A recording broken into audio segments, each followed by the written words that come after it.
alukurani ń bá gbogbo ẹ̀dá sọ̀rọ̀ ni ẹ̀yin náà gbọ́ ẹ̀yin tẹ́ ẹ ṣe mùsùlùmí la ikraha fi ddin ẹ̀sìn mi especially Nàìjíríà yìí wọ́n ń wáṣẹ́ wọ́n ń gbẹ̀sìn lọ́wọ́ wọn wọ́n ń oúnjẹ tí wọ́n jẹ ẹ̀kọ́ gba kínní kan sínú ayé yín náà tó ká tó fún yín lóúnjẹ ẹ̀yin náà sinmi ẹ̀ kọ́dà kò sínú ẹ̀sìn tí yín náà gbogbo ẹ̀ láti ń rí ọtí ẹ̀ ọ ṣe wá púpọ̀ nílẹ̀ Yorùbá ọ̀pọ̀lọpọ̀ àwọn tí ẹ̀ ń gbọ́ pé kínní kan Richard Solomon mùsùlùmí wọn bí wọn o ibi pa kàwé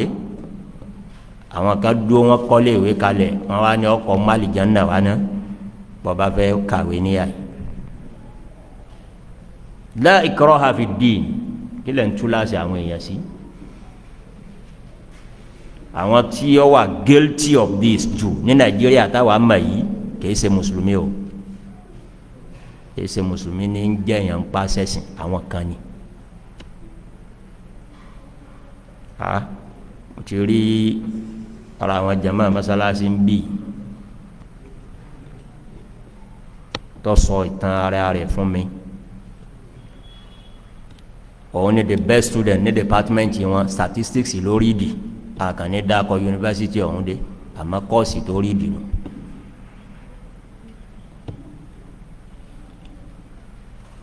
ó ní wọ́n pè wọ́n ní pé àwọn fẹ́ retain rẹ̀ you are very sound product àwọn tó dáa ní ọ as our best student àmọ́ kọ́kọ́ renounce Islam náà bẹ́ẹ̀ ni Nàìjíríà yìí ẹni ọba ní òrí bẹ́ẹ̀ á wà sọ́kọ̀ yunifásitì ọ̀hún ẹni wọn náà sì ń bẹ láyé ngbàdá wa ń wá sẹ́ẹ̀kì ní the best student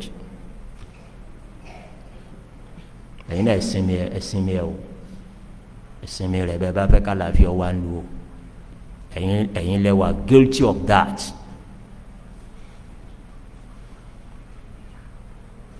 ní Nàìjíríà kan yìí náà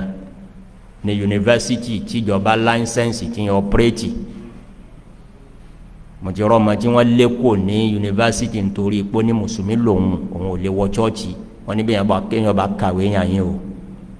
ọ̀ ṣèṣìn o wọ́n ní ṣe ń bẹ ní admission letter rẹ̀ ọ̀ka dáadáa ní o wọ́n lé ọmọ náà gbé at 200 or 300 level.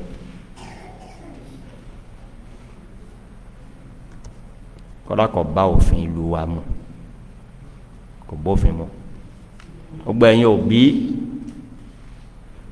kẹ́yìn náà fi mọ ẹ̀tọ́ yẹn jẹ́ ń wí fún yín constitution Nàìjíríà ń tó wí ni pé tíṣà kan ò gbọ́dọ̀ kọ́ ọmọ rẹ̀ ní ẹ̀sìn tó yàtọ̀ fẹ́sìn bàbá rẹ̀ àti ìyá rẹ̀ is a constitutional provision. gbogbo iléèwé téèyàn bá lè dálẹ̀ nítorí dùn yẹn ní pọ́pọ́lọpọ̀ àwọn iléèwé yà wọ́n tí tó ń gbowó ni èyí tí mo ní wọ́n lé ọmọ yìí náà private university ni o tí wọ́n tó ń gbowó èyí ṣe ẹjẹ́ ká láàfin ọ̀jọ̀ba ń lu yìí o nítorí Kùránì ní akẹ́fẹ́ yìí náà nù àti ké ẹ̀mọ́kìtì wa alákọ̀ọ́ké akẹ́fẹ́ yìí náà la ikraha fid-din ẹ̀yin náà ẹ̀ má jẹ́ mùsùlùmí ń pa ń wáṣẹ́ ọ̀rẹ́ ọ wà lọ́sibítù ọ graduate ẹ fẹ́ retain rẹ̀ university ọ fẹ́ kàwé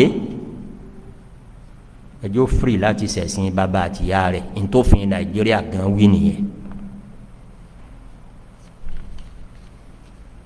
àwọn examples pọ̀ o a commissioner ní state wa ń Kwara yìí èmi rẹ̀ tutọ́ síra wa lójú kìí sọ àwọn tí ń bẹ ń jọba nísìnyí o ó ti pẹ́ díẹ̀ apàdé ní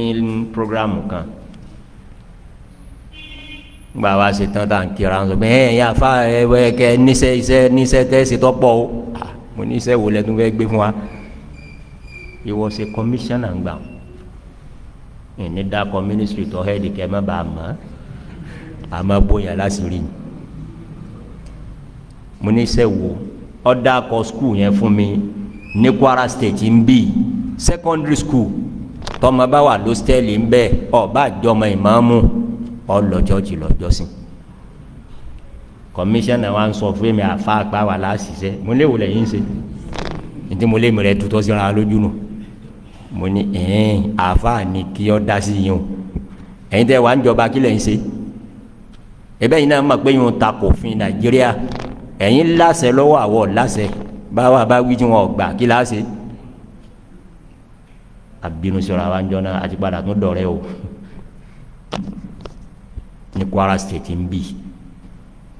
kọ́dà tí ń kọ́ sọ fún mi pọ́ mọ́ ń wà ń bẹ̀ ni àwọn pẹ́rẹ́ǹtì mi wà careless ìdí bẹ́ẹ̀ dò ní wọ́n má wọn ọmọ lọ yunifásitì tí wọ́n sọ fún yín pé kò sí irun yàn yín o yes àwọn universities kan bẹ ò lè kírun nù campus wọn ọmọ wa wà ń bẹ a whole semester yọ wà ń bẹ a whole session nígbà tó bá wá dójú ẹ̀ náà wà gbé àwa mẹ́bi tó ti kà àgbákò yìí ọ̀ mẹ́bo ìwọ lọ wọ́ ọ lọ bẹ yìí àgbákò o tún fowó rà most of them private universities private institutions ẹ̀yìn o tún sanwó tí ó fi ba àlìkìyàmọ̀ ọmọ tó bínú jẹ́ kì í ṣe ń tọ́ pamọ́ o àwọn tí èsì mùsùlùmí lọ́wọ́ most guilty of this ní Nàìjíríà kéjì àlàáfíà ọba àjọba Nàìjíríà ẹ̀yin náà ẹ̀wà wọ́ rẹ̀ ẹ̀wà lọ́bì kan èyí tẹ́ ẹ ṣe lánàá kọ̀sáyé ẹ̀ mọ́ gbogbo àwọn bàbá àgbàlagbà tó lọ iléèwé tí Richard Rasidi Richard bàbá mínísítà kan Nàìjíríà nù níjọ́hun mínísítà ní First Republic mínísítà ní Second Republic bàbá yẹn confess pé mùsùlùmí wọn bí wọn towards the end of his life pèpà akàwé àwọn tí ó fún wa ń wé ní ọmọ àlìjánnà wa ní ọmọ aláìra rẹ wa ká tó lè gbé ayé fún ọ ọlọmọdé àwọ ta ọ̀run ká yọra yé o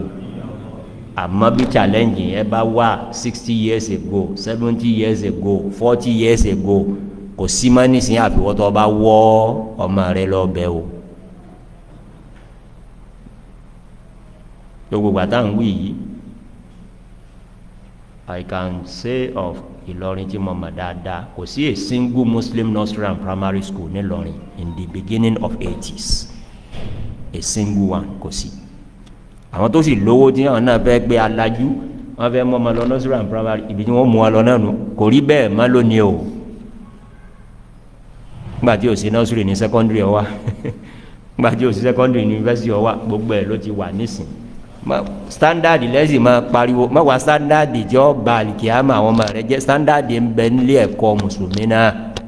bọ́ bá débì kan tó rí pé standard wọn lò lọ́bùnmí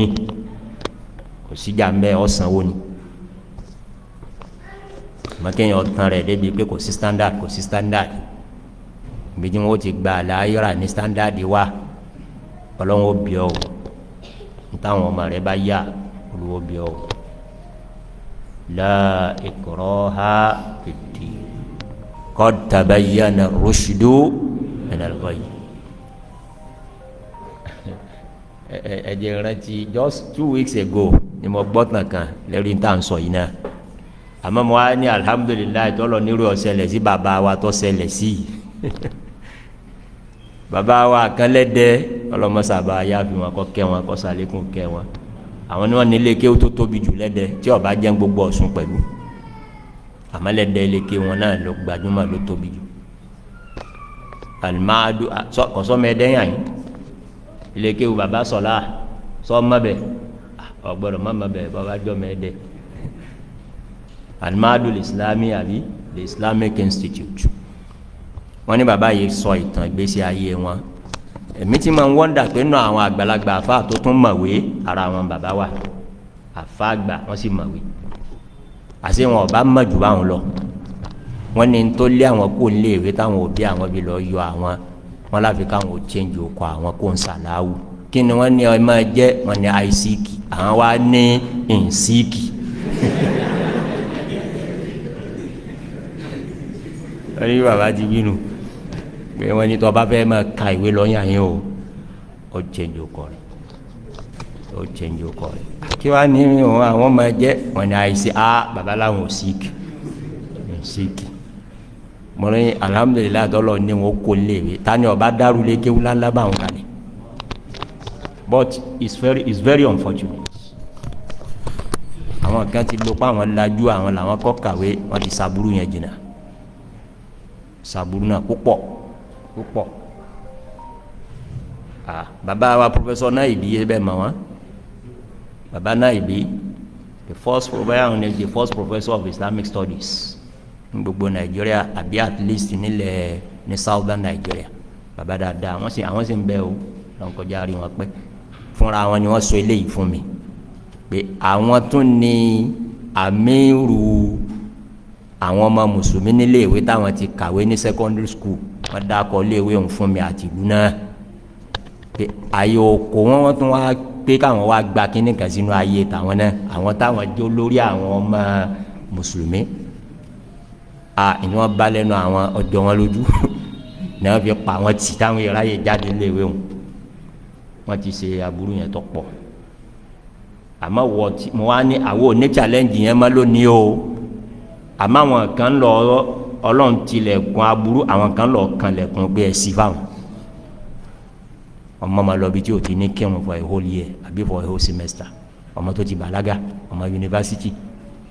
ọwọ́ ní wọn ọmọ la bó ni ó ti mọ́ la yẹ kéèyàn ọmọ ti ń ṣe o la ikraha ebe gbọ́tàn ọmọ kan bí ọdún 4-3 sẹ́yìn tí gbogbo ìwé ìròyìn gbé ọ wá sẹ́ lọ bì kan ọ present application rẹ̀ nkankan wọ́n sì rí pọ́ qualify ńgbọ́ di pé èyí ṣe ó kọ́ owó ní muslim ní ẹni ó ní mùsùlùmí rà á bá pàwé rẹ̀ dé fún kò síṣẹ́ fún ruyin yà yìí ẹ máa wò gbọ́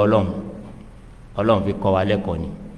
construction company tí wọ́n ń kọ́lé ńláńlá lọ́wọ́ ni I think about 20-story building lẹ́kọ̀ọ́ nìkòyí ọmọ yẹn fi ìbànújẹ́ ọ̀pá fáìlì rẹ̀ gbẹ̀gbàbíà ọbọ̀lẹ̀ kò ń bẹ̀ kò tí ì rìn bóyá bíi 500 meters síbẹ̀ ilé yẹn sì dàwó ẹni tí ń kọ́lé yẹn náà wà ń bẹ̀ òun náà bá lọ inú wo dùn pé ẹ̀mí kan sọnù o wàláì àwọn ìdùnnú pé ẹnìkan kú o gbogbo èèyàn la fi ó sóríire o àmọ́ olúwa ní kíkiní yẹn kó go viral bẹ́ẹ̀ ìgbé ọmọ yìí ni wọ́n ń kẹjọ ní rò pé yé àsọlọ ní òjé wọn fún òun sẹ́ ọjáde tán bẹ́ẹ̀ kò tí ì rìn jìnnà rárá kí ló farú yéun bọ́bá ikpọ́ ma tí wọ́n padà wádìí ẹ̀yìn wo mo kí n kó oríire wọn lọ́mọ wo ni bọ́bá ikpọ́ ma àwọn ìlú kan tí àwọn náà ka ẹ̀sìn kan kún ni yọ sọ fún wọn nígbà èyí wọn àbómi èyí tẹ́ bá ní àṣẹ náà ni ṣẹṣẹ ọ̀sà yọ ntọ́pọ̀lọpọ̀ mùsùlùmí dà lónìí nù ṣẹṣẹ ọ̀sà yọ gbé ìsìlámù kalẹ̀ yẹnyẹn ni bọ́bá ṣe bẹ́ẹ̀ ó lùsì o ọlọ́mọdé á lùsì àmẹ́yìn tí ẹ̀ ń provoke àwọn èèyàn náà ẹ̀sìn mi ẹ̀ Al-Qur'ani ní awí fún yín pé la ikraha fid-din òfin orílẹ̀-èdè Nàìjíríà náà ní a sọ fún yín pé la ikraha fid-din ẹ má tú láṣẹ àwọn èèyàn gba ẹ̀sìn tí yín o